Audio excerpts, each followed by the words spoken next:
Now, Russia is regarded as one of the main international players in Syria. But while it stands by its attempts to fight terrorism and bring peace through airstrikes, the country has done little to ease the refugee crisis.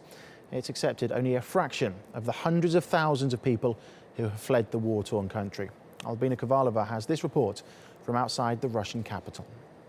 Allahu Akbar, Allahu Akbar. Friday prayers in a mosque in Noginsk, near Moscow. For years, this town was home to a small but thriving community of Syrians who came here to work in the local Syrian-owned textile factories. They came on work visas. But when war broke out in Syria 5 years ago, thousands here found themselves stranded when their visas ran out. 4 years ago, Samir arrived from Aleppo to take a job. Like many others, he thought his stay would be temporary. But as the war intensified, he says it became too dangerous to go home. When his visa expired, the Russian authorities granted him temporary asylum. But after a year, he says his refugee status was removed, with Russian officials telling him it was safe to return. This is them not extending my refugee status for a year. Why? Because they said there were a lot of refugees from Ukraine. That was a year ago, and I have received nothing since. I don't understand what I'm doing wrong. Samir has lost his job and is now in Russia illegally. He can't pay the rent, and his pregnant wife has left him to live with her family.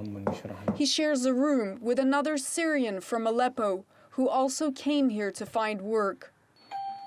Svetlana Ganishkina is an award-winning human rights activist who runs Citizens Advice, a Moscow-based NGO dedicated to helping refugees. But her organization faces pressure from the Russian government and has had to register as a foreign agent. She says it has become almost impossible for Syrian migrants to get refugee status, and many face harassment. They're in Russia illegally, and they are grabbed, and they have to pay bribes to the police, and they are taken to a court which makes a decision on their case. Russia granted permanent asylum to 2 Syrians by September 2015, according to the Russian Federal Migration Service. Russia says it has been helping the Syrian people by fighting terrorism in their country. Yet Russia offers little haven itself for those who have tried to flee the fighting. Albina Kovalyova, TRT World, Moscow.